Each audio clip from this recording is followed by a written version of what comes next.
Hello students, कैसे हैं आप? Very good. ओके स्टूडेंट्स, आपका बोर्ड एग्जाम, आप 10th क्लास में हैं, आप सबसे अच्छे स्टूडेंट हैं, ब्रिलियंट स्टूडेंट हैं। आपको आपकी बोर्ड में सबसे अच्छे रैंक्स ला करके, सबसे अच्छे मार्क्स ला करके अगले के लिए एग्जाम्पल बनना है। आपको मेहनत करनी है। 10th में आपको NTSC एग्जाम देने को मिलेगा, IJSO एग्जाम देने को मिलेगा। इन दोनों एग्जाम की प्रिपरेशन कर करके आप उससे स्कॉलरशिप पा सकते हैं, आप उसके लिए प्रिपेयर कर सकते हैं। आपको अच्छे से अपनी डेली का टारगेट बनाना है, उस टारगेट को अचीव करना है। आपको अपने टाइम को नहीं किल करना है। If you kill the time, time will kill you.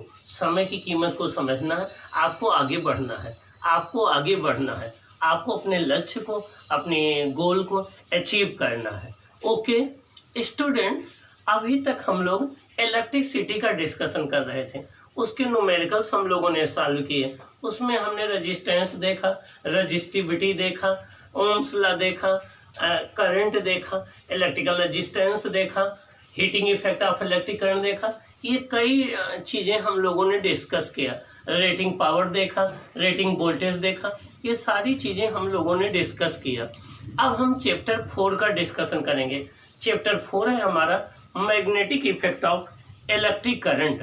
Magnetic effect of electric current, ये चैप्टर 4 है। चैप्टर 5 है हमारा सोर्सेज ऑफ एनर्जी। तो ये आपके 5 चैप्टर हैं फिजिक्स के। फर्स्ट है आपका लाइट, जिसमें रिफ्लेक्शन ऑफ लाइट आता है एंड रिफ्रैक्शन ऑफ लाइट आता है। सेकंड चैप्टर आपका है the human I and colourful world. Third chapter आपका है इलेक्ट्रिसिटी। फोर्थ है magnetic effect of electric current. और आपका फिफ्थ चैप्टर है सोर्सेज ऑफ एनर्जी। तो आज हम चैप्टर 4 स्टार्ट करेंगे, उसका डिस्कशन करेंगे। तो चैप्टर 4 है आपका magnetic effect of electric current. क्या? Magnetic effect of electric current. अब magnetic effect of electric current क्या होता है? सबसे पहले क्वेश्चन ये उठता है। तो magnetic effect of electric current क्या है, हम डिस्कस करेंगे। आप देखिए, जैसे हम लोगों ने heating effect of electric current पढ़ा था, जिसमें हम लोग क्या करते थे, इनपुट में इलेक्ट्रिकल एनर्जी देते थे। इनपुट में हम लोग इलेक्ट्रिकल एनर्जी देते थे, आउटपुट में हमें हीट एनर्जी मिलती थी। इनपुट में हम इलेक्ट्रिकल एनर्जी देते थे, आउटपुट में हमें हीट एनर्जी मिलती थी। जैसे आपका हीटर है, गीजर है,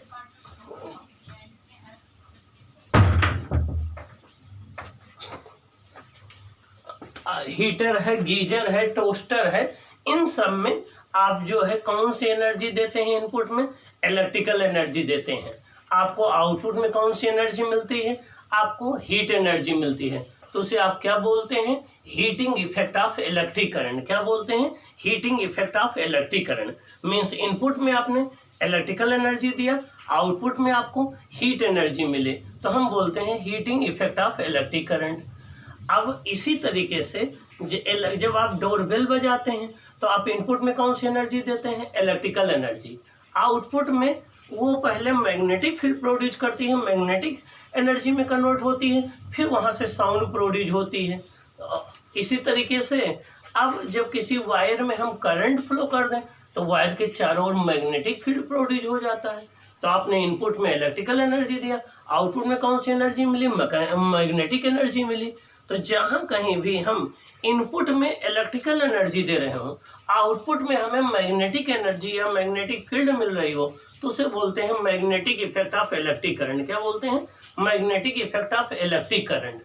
तो magnetic effect of electric current का मतलब यह हुआ, किसी भी कंडक्टर में करंट के फ्लो करने पर उसके चारों ओर मैग्नेटिक फील्ड का प्रोड्यूस हो जाना magnetic effect of electric current कहलाता है। किसी भी कंडक्टर में करंट फ्लो करने पर उसके चारों ओर मैग्नेटिक फील्ड का प्रोड्यूस हो जाना magnetic effect of electric current कहलाता है। तो when we flow the phenomena of producing the magnetic field around a current carrying wire is called magnetic effect of electric current। जब भी हम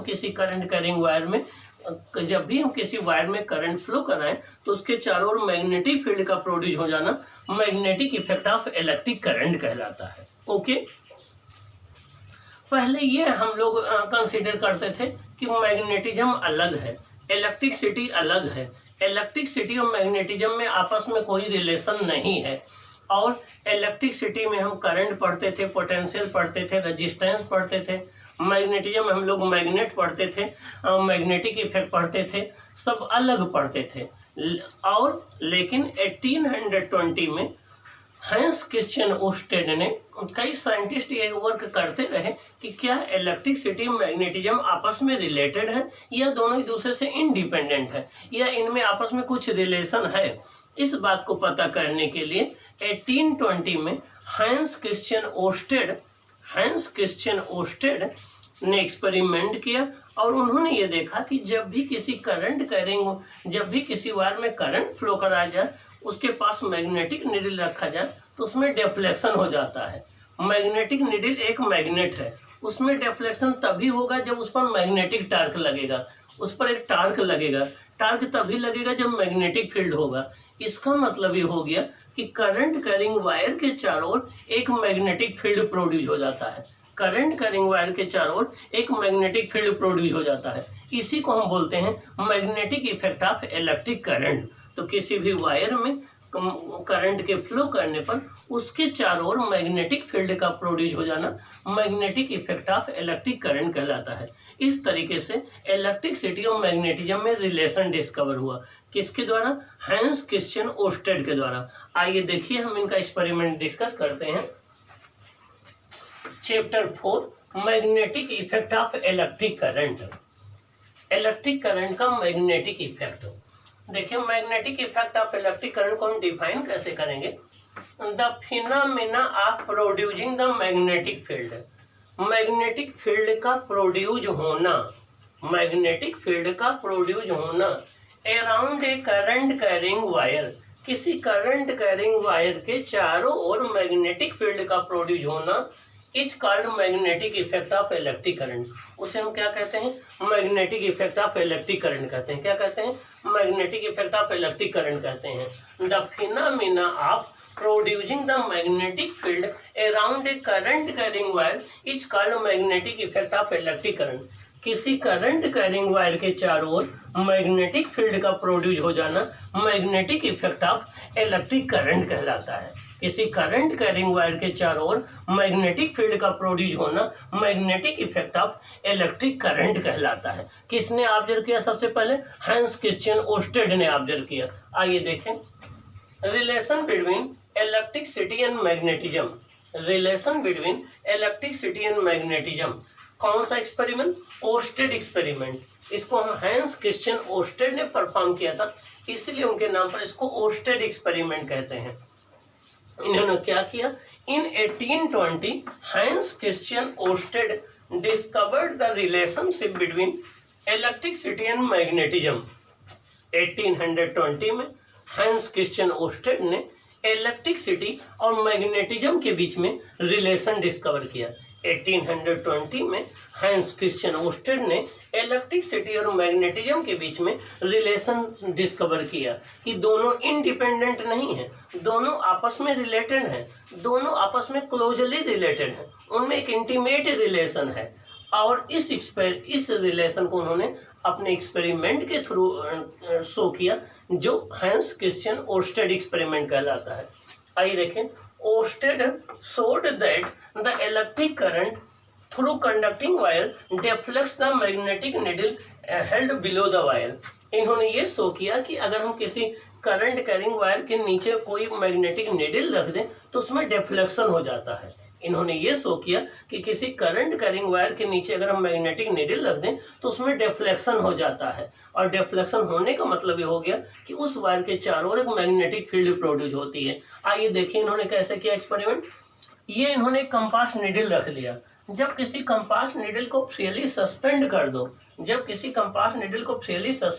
दो, तो वो नॉर्थ साउथ डायरेक्शन में आके ठहर जाती है। जब भी कंपास नीडल को एक फ्रीली सस्पेंड कर दो तो वो नॉर्थ साउथ डायरेक्शन में आकर के ठहर जाती है। देखिए ये फ्रीली सस्पेंडेड नीडल है, ये नॉर्थ साउथ डायरेक्शन में आकर के ये रुकी हुई है, स्टे की हुई है। अब क्या किया गया? एक करंट कैरिंग, देखो हमने वायर रख दिया, ये XY एक करंट कैरिंग वायर है। इसमें करंट देखिए वेस्ट टू ईस्ट डायरेक्शन में है, मीन्स करंट की डायरेक्शन मैग्नेटिक नीडल के परपेंडिकुलर है। करंट की डायरेक्शन मैग्नेटिक नीडल के परपेंडिकुलर है। देखिए कोई डिफ्लेक्शन नहीं हुआ मैग्नेटिक नीडल में, magnetic needle as it is रखी हुई है। तो जब भी magnetic needle current carrying wire के परपेंडिकुलर रखी हुई तो इसमें कोई डिफ्लेक्शन नहीं हुआ। अब आप देखिए यहाँ पर हमने करंट कैरिंग वायर को ये XY डायरेक्शन में रख दिया। देखिए हमने इसको साउथ से नॉर्थ डायरेक्शन में रख दिया और करंट इसमें देखिए अपवर्ड है। तो जब हमने करंट कैरिंग वायर XY को नॉर्थ से साउथ डायरेक्शन में रख दिया और ये कंपास नीडल पे इसके ऊपर रखा तो हमने देखा कि देखिए नीडल में डिफ्लेक्शन हो गया। इसका नॉर्थ पोल देखिए एंटी क्लॉकवाइज डिफ्लेक्ट हो गया, तो नॉर्थ पोल इसका वेस्ट की ओर डिफ्लेक्ट हो गया। देखिए नॉर्थ पोल इसका वेस्ट की ओर डिफ्लेक्ट हो गया। मैग्नेटिक नीडल में डिफ्लेक्शन आ गया। क्या आ गया? डिफ्लेक्शन आ गया। तो जब भी हम करंट करेंगे वायर XY को साउथ से नॉर्थ डायरेक्शन में रखते हैं और मैग्नेटिक नीडल को इस वायर के ऊपर रखते हैं तो इसमें डिफ्लेक्शन वेस्ट की तरफ हो जाता है। अब दूसरे एक्सपेरिमेंट में हमने करंट की डायरेक्शन को रिवर्स कर दिया। अब करंट नॉर्थ से साउथ डायरेक्शन में है तो देखिए कंपास नीडल के डिफ्लेक्शन डायरेक्शन रिवर्स हो गई। अब ये क्लॉकवाइज हो गई। अब नॉर्थ पोल किधर शिफ्ट हो गया? नॉर्थ पोल आपका ईस्ट की ओर शिफ्ट हो गया। अब नॉर्थ पोल जो है वो ईस्ट की ओर शिफ्ट हो गया, जबकि इसके पहले नॉर्थ पोल वेस्ट की ओर डिफ्लेक्ट हो रहा था। इसका मतलब ये हो गया। अब यहाँ से कंक्लूजन क्या हम निकालते हैं? यहाँ से कंक्लूजन ये है कि when the direction of current in the conductor is reversed then the direction of deflection of the needle also reversed। इससे ये कंक्लूजन निकला कि जब भी मैग्नेटिक नीडल को करंट कैरिंग वायर के परपेंडिकुलर रखते हैं तो कोई डिफ्लेक्शन नहीं होता है। जब मैग्नेटिक नीडल को करंट कैरिंग वायर के पैरेलल उसके एबव रखते हैं और करंट साउथ से नॉर्थ डायरेक्शन में होती है तो मैग्नेटिक नीडल का डिफ्लेक्शन वेस्ट डायरेक्शन में हो जाता है। और जब हम करंट की डायरेक्शन को चेंज कर देते हैं, नॉर्थ टू साउथ कर देते हैं, तो डायरेक्शन ऑफ डिफ्लेक्शन भी चेंज हो जाता है। जो अभी तक नॉर्थ में डिफ्लेक्शन था वो आपका अब ईस्ट में, जो अभी तक वेस्ट में डिफ्लेक्शन था वो अब ईस्ट में होने लगता है।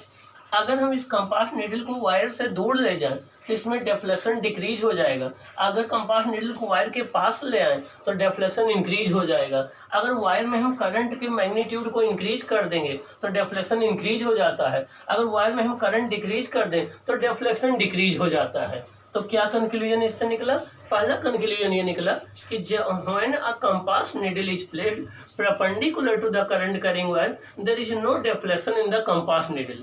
दूसरा कंक्लूजन ये निकला कि जब भी हम कंपास नीडल को वायर के पैरेलल वायर के एबव रखते हैं और करंट फ्लो कराते हैं साउथ से नॉर्थ तो मैग्नेटिक नीडल में डिफ्लेक्शन ईस्ट की तरफ हो जाता है, एंटी क्लॉकवाइज डायरेक्शन में।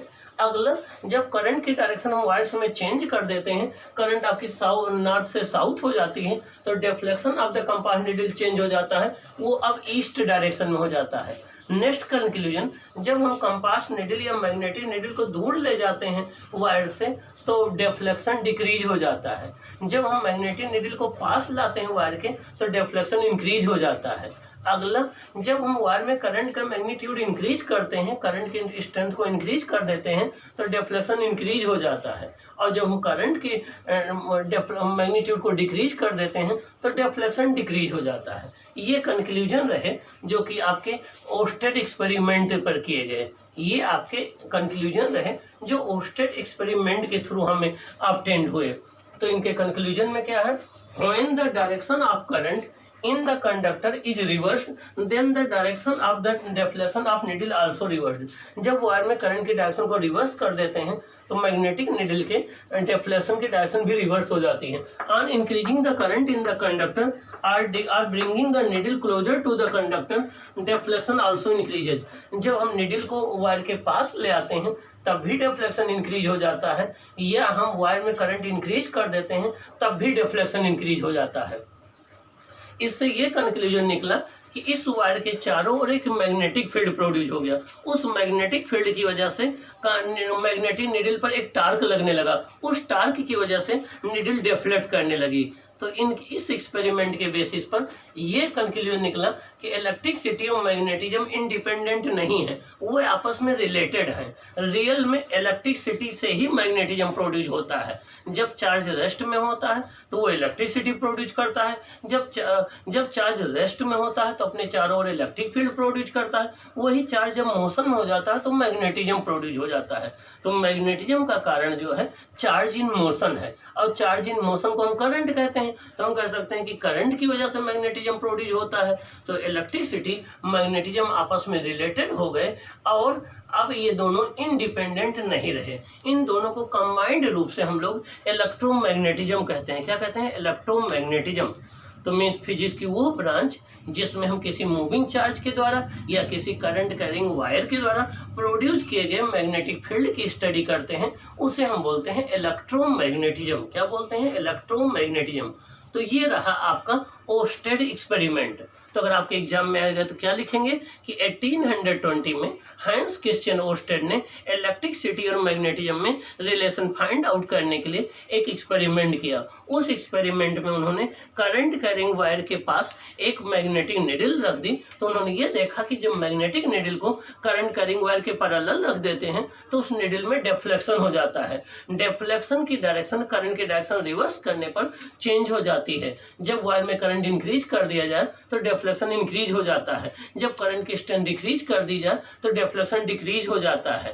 जब मैग्नेटिक निडल को दूर ले जाया जाए डिफ्लेक्शन कम हो जाता है। जब पास लाया जाए तो डिफ्लेक्शन इंक्रीज हो जाता है। अब इससे कंक्लूजन इन्होंने क्या निकाला? इससे कंक्लूजन इन्होंने ये निकाला कि इसका मतलब ये हो गया कि करंट कैरिंग वायर के चारों ओर एक मैग्नेटिक फील्ड प्रोड्यूस हो जाता है। तो मैग्नेटिक फील्ड का सोर्स एक करंट है।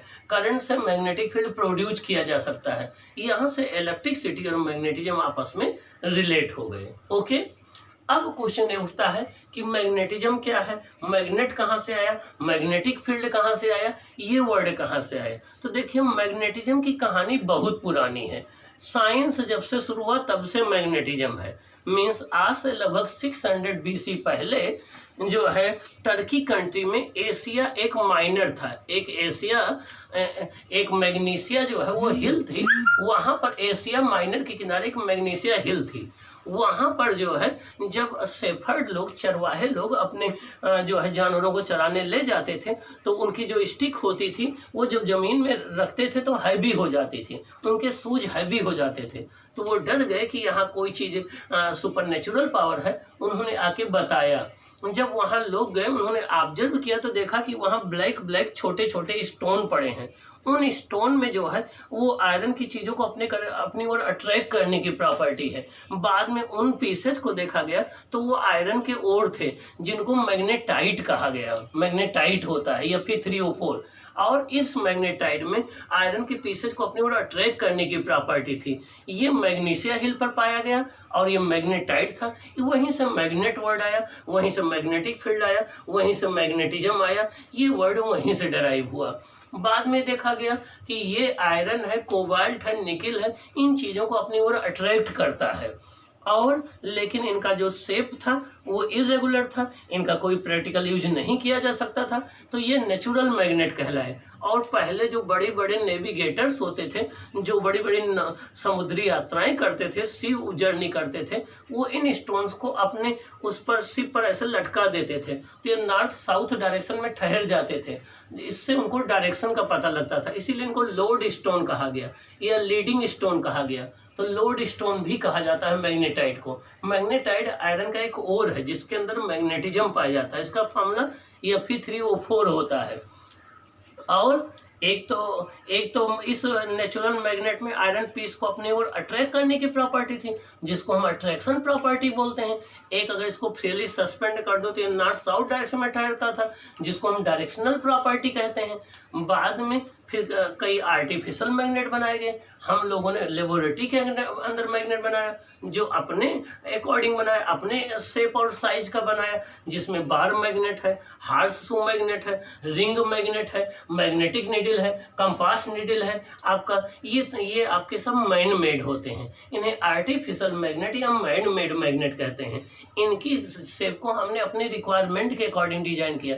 इनमें मैग्नेटिज्म आर्टिफिशियल या नेचुरल मैग्नेट से बहुत ज़्यादा था। तो ये आपके मैग्नेट, अब कोई भी मैग्नेट होता है तो देखा गया कि अगर उसके आसपास आयरन की फाइलिंग ले जाओ, लोहे के बुरादे को ले जाएं, तो सबसे ज़्यादा उसके कार्नर्स पर, इंड पर आकर के वो स्टिक होती है, तो वहाँ पर मैग्नेटिज्म सबसे ज़्यादा होता है। उन्हें हम पोल्स ऑफ द मैग्नेट बोलते हैं। एक को नॉर्थ पोल कहा गया, एक को साउथ पोल कहा गया। नॉर्थ पोल आपका पॉजिटिव होता है, साउथ पोल आपका निगेटिव होता है। किसी मैग्नेट को अगर हम फ्रीली सस्पेंड कर दें तो वो नॉर्थ साउथ डायरेक्शन में जाकर के ठहर जाता है। ऐसा अर्थ के मैग्नेटिज्म की वजह से होता है।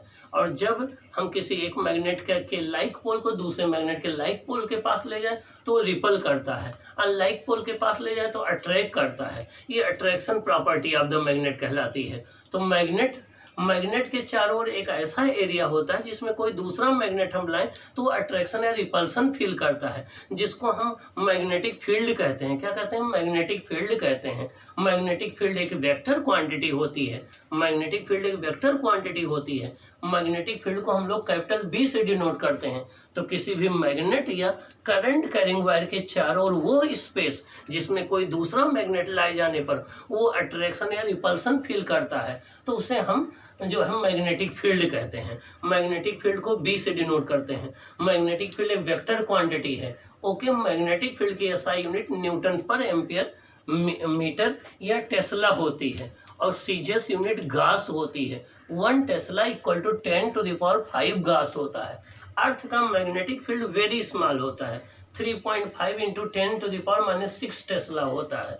तो अब हम आगे डिस्कस करेंगे कि मैग्नेटिक फील्ड क्या है, मैग्नेटिक फील्ड लाइंस क्या है, उनकी प्रॉपर्टीज क्या है, ठीक ना। Current carrying wire magnetic field क्यों प्रोड्यूस करता है, उसका मैग्नेटिक फील्ड किन किन बातों पर डिपेंड करता है, अब हम ये डिस्कस करेंगे। ओके।